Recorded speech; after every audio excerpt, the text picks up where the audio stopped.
We're kicking off today with The Rock, and it was recently reported that he was 4 hours late to rehearsal for his WrestleMania 40 Saturday main event.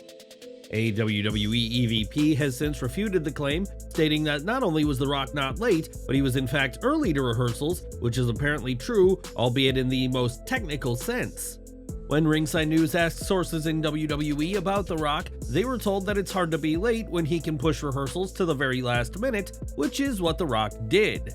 With that in mind, The Rock was not technically late as he arrived to rehearsals at the agreed upon time, but only after he moved that time to accommodate with his schedule. Whether late or not, The Rock was on a roll as a heel during his recent return to WWE, but one comment ruffled feathers for real within the company. On social media, The Rock took credit for making wrestling cool again, and on Wrestling Observer Radio, it was said that this has led to some resentment backstage. The general gist is that WWE had been making massive improvements to become cool again long before The Rock's return, and that the final boss wants credit for something he didn't do. A source for Ringside News added that The Rock trying to take credit for WWE's current popularity was a big talking point at this week's episode of Raw. Some claim that Rock has tried and failed to upstage Cody Rhodes, and talent also discussed Rock seemingly taking credit for Drew McIntyre re-signing with WWE. McIntyre himself said he has never intended to leave WWE, and what do you make of this response to The Rock? Sound off down below.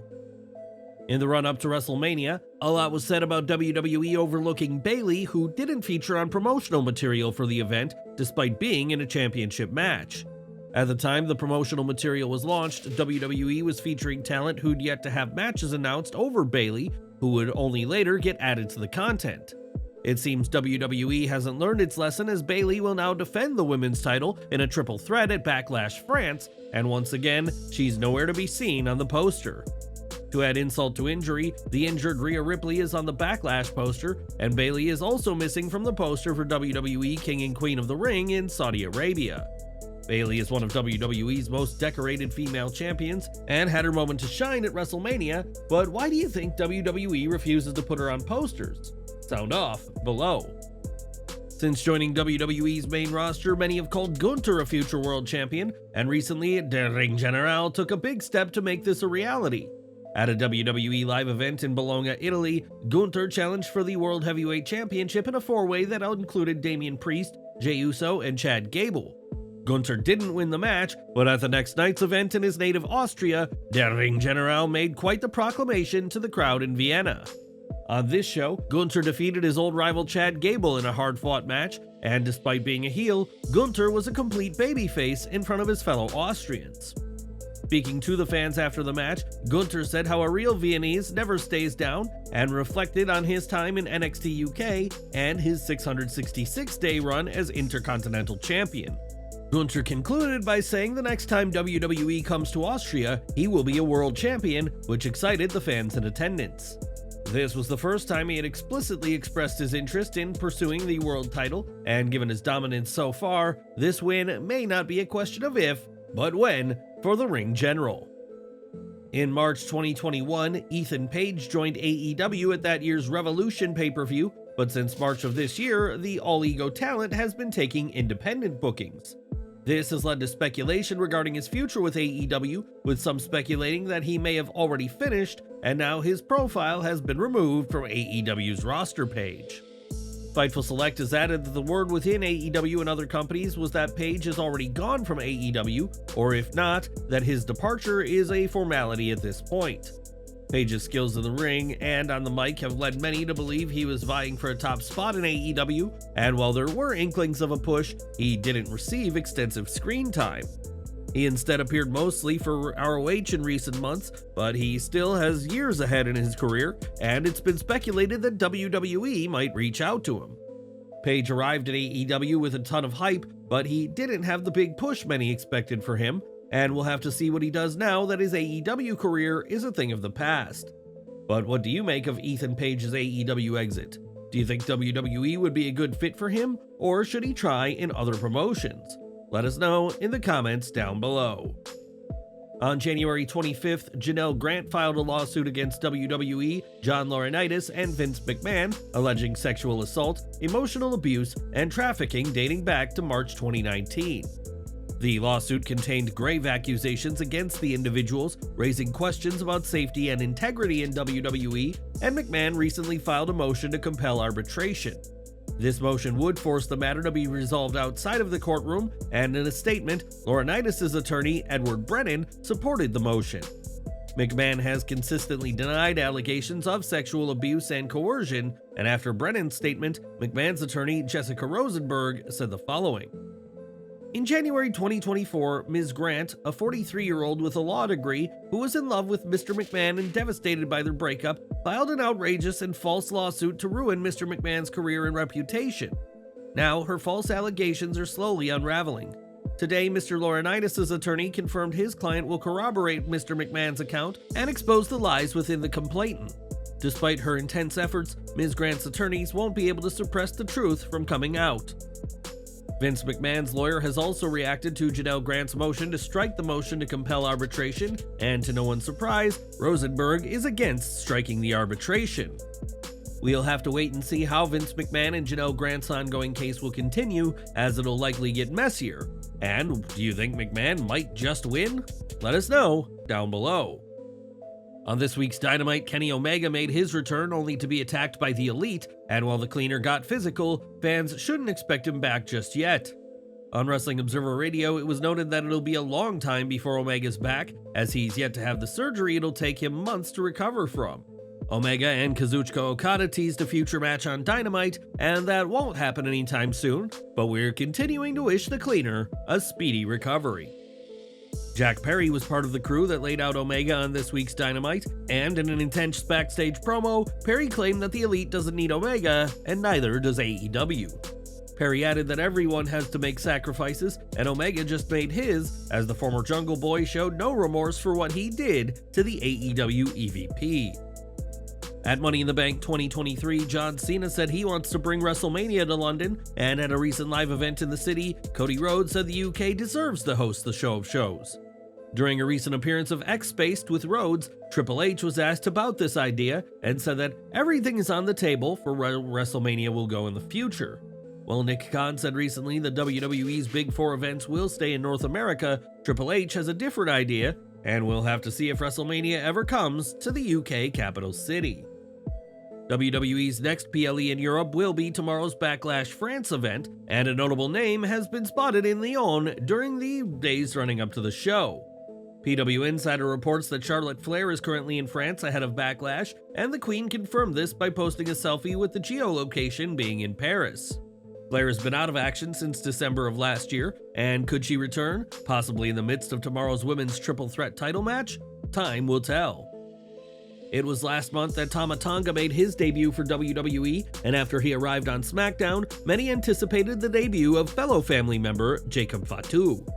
At one point, Fatu was expected to debut as part of the draft, though that of course did not happen, but there are still plans in place for the former MLW World Champion. PW Insider reports that Fatu, Tonga, and Solo Sikoa were all at WWE's headquarters in Stamford last week, but a specific date for his debut remains a mystery. Fatu reportedly signed with WWE over WrestleMania week and expectations are high, and while he didn't debut in the draft, fans can expect to see him in the Bloodline when the time is right. It was during this week's Raw that Braun Strowman made his return to WWE TV after spending a year out of action following neck fusion surgery. Strowman got physical on Raw, but did not wrestle, and on the Insight podcast, the Monster Among Men was asked for an update on his in-ring status. He said, "It's possible we're getting close. I'm having dinner with my doctor tonight, Dr. Cordover. He's an incredibly talented neurosurgeon and spinal surgeon, one of the best in the world. I was lucky to have him perform my surgery at Andrews Medical Center in Birmingham, Alabama. Tonight I'm having dinner with him and we'll talk about my progress. I have another CT scan scheduled in about 2 weeks, so it seems we're getting really close to a full recovery." Strowman had been teaming with Ricochet prior to his injury, but this week's Raw saw him come to the aid of Jey Uso, who'd been targeted by Logan Paul. Whatever the future holds, Strowman's return to TV is a good sign for the Monster Among Men. And who do you think he should feud with? Let us know down below. During this week's AEW Rampage, Willow Nightingale defended the TBS Championship against Skye Blue in a brutal match that saw plenty of weapons. Nightingale got the win after a powerbomb on Blue onto a barbed wire table, and in photos making the rounds, it's revealed that Blue was caught up in the barbed wire for a while. It's been reported that Blue was stuck in the barbed wire board for several minutes after Rampage went off the air, as the ROH Women's TV Champion gave her all during this match. On a recent episode of The Pat McAfee Show, Drew McIntyre continued his war of words with CM Punk and claimed that if he wasn't a married man, he'd take Punk's girl. That girl is, of course, AJ Lee, and after his comments gained traction, McIntyre clarified that this was a general statement and shouldn't be taken as a specific comment on Punk's marriage. Now, though, McIntyre has since deleted this clarification, and we're sure CM Punk will have a thing or two to say about him as the two continue their very popular feud out of the ring. At a WWE live event in Bologna, Italy, Tama Tonga made his in-ring debut as part of a tag match that saw himself and Solo Sikoa defeat Randy Orton and Kevin Owens. This match wasn't just notable for being Tonga's WWE in-ring debut though, as it also broke a 41-match losing streak for Sikoa, who hadn't won since Crown Jewel 2023. Sikoa recently said that losses have consequences before kicking Jimmy Uso from the Bloodline, and we're sure Solo is pleased to have scored his first win in close to half a year. Recently, it was reported that Nick Khan had put his TKO stock for sale, and given that this news broke after Vince McMahon did the same, some speculated that Khan was set to leave WWE. It's since been clarified that Khan put the stock for sale last year prior to McMahon's second exit from WWE, and now there's more evidence to state that he's here for the long haul. As Brandon Thurston reports, Khan's previous WWE deal was set to end August 2025, but he's since extended it to the end of 2026, so expect more from jolly old St. Nick in TKO and WWE. At TNA Rebellion, Matt Hardy made his return to the promotion mere weeks after confirming he was no longer with AEW, but that doesn't mean he's gone for good. On the latest Extreme Life podcast, Matt discussed why he didn't sign a deal with AEW and mentioned that he's still in discussions with the company and could still return. He said, "I think the reason that I did not re-sign with AEW initially was because I want to play a more substantial role in what AEW is doing going forward, especially for me on TV. I want to be in something that is important, that is captivating, because that's what I want, especially with only a few years left to do this. We talked about some stuff, and there were some deals, but it wasn't quite what I was looking for. We talked more and we're still talking. Talks haven't ended or ceased. Never say never, but the reason I left is I'm looking for a little more than I think they were thinking to give me. If they were thinking that it was going to make me happy, that's not necessarily what I was looking for. I still want to be a contributing force on whatever program I'm competing for." Matt has future appearances with TNA Wrestling lined up, but made clear after his debut that he's not under contract. And some have speculated that he could end up going to WWE. After all, Matt has seemingly been inserting himself in the ongoing QR code mystery, as he's been sharing the codes on his Twitter, including the latest code from this week's NXT. These QR codes are expected to lead to the return of Uncle Howdy, possibly with a faction of talent that have been associated with Bray Wyatt in the past. Alexa Bliss and the recently rehired Eric Rowan have been rumored for this said faction, and Matt himself has ties to Wyatt, as the pair once held the Raw Tag Team titles. During a recent Ask Matt episode of his podcast, Hardy was also asked about the health and in-ring status of his brother Jeff, and had some good news about the younger Hardy. He said, "I can let you know this, Jeff had been to his doctor and seen the AEW doctor, and as of right now, as of a couple of days ago, he is officially cleared. He is cleared to wrestle, and he could be competing, I guess soon. He could be competing any day now. There's your breaking news. Jeff Hardy's cleared after getting his nose broken and his sinuses smashed." As previously reported, Jeff's AEW deal is set to expire sometime in the spring, and there's no telling whether he'll stay with AEW in the long run or try in another promotion. Regardless, fans are happy that Jeff should soon be cleared for an in-ring return, and fans will have to keep an eye on both Hardy brothers and their moves in the coming weeks. On this week's NXT, Wes Lee made his return to TV and immediately set his sights on Obafemi, who holds the North American title Lee held shortly before his injury. Fightful Select reports that Lee was met with a big reception backstage after his return from talent, production, and higher-ups, as everyone was pleased to see him back. Lee has been fully cleared for an in-ring return and will likely challenge Femi in due time, as the popular high flyer looks to get back to where he was before his unfortunate back injury. Lee isn't the only return in WWE NXT, as Wendy Chu competed at the NXT Level Up tapings on April 30th in her first match since May of 2023. Fightful Select adds that Chu received a large ovation during her match and was said to be visibly overwhelmed with emotion following her return to the ring. Chu sported a knee brace in the match, but explained her year-long break as due to a long-ass nap, and the well-rested superstar is pleased to be back in the ring. At AEW Dynasty, Julia Hart lost the TBS Championship to Willow, and it was reported shortly after that she was dealing with some kind of injury. Now, the House of Black member herself has confirmed those reports, as on her Instagram stories, Hart can be seen with her arm in some kind of supportive brace. This is the latest setback for Hart, who has had more than her fair share of injuries in AEW, and there's no word on when fans can expect to see her back in the ring. Initial reports suggested that Julia Hart may need to undergo surgery for her injury, so it's clearly a serious matter, and we are wishing the former TBS champion a speedy recovery. Over the past year, Tiffany Stratton has come into her own as a promising superstar on WWE's roster, but she's hardly the only talented blonde making waves in wrestling. As the understudy of Toni Storm, Mariah has certainly drawn attention with her role in AEW, so it's hardly a surprise that the two talented young women have been compared. In a recent interview with Comic Book Nation, Stratton discussed the comparisons and felt annoyed that many fans feel that they're trying to rip each other off. She said, "Obviously it's annoying. Just because we have the same colored hair does not mean we look alike or we're stealing each other's gimmicks or styles. I get compared to so many other people. Trish Stratus, Charlotte Flair. Honestly, I think everyone is on their own path. I think Mariah is amazing. I think she's such a great wrestler. She's gorgeous. Yeah, it can be annoying for sure. I feel like wrestling fans are going to be wrestling fans and everyone's always a copy of this person or this person's imitating this person, so it's nothing new, to be honest." Instead of May, Stratton is focused on her role as a SmackDown superstar, and her recent change of theme song was a decision that came from Stratton herself. Speaking to Ring the Bell, Stratton revealed that it was entirely her idea to get a new entrance theme, and just told fans to get used to it, though she does miss her Barbie Titantron. This weekend, Stratton will compete for the WWE Women's title at Backlash France, and the SmackDown star will no doubt hope to leave Europe with the gold. In June, a new docuseries looking at the collapse of WCW will be broadcast by Vice TV and document who exactly is to blame for the promotion's demise. The show will be produced by The Rock's 7 Bucks Productions team, but one icon from World Championship Wrestling isn't a fan of the project already.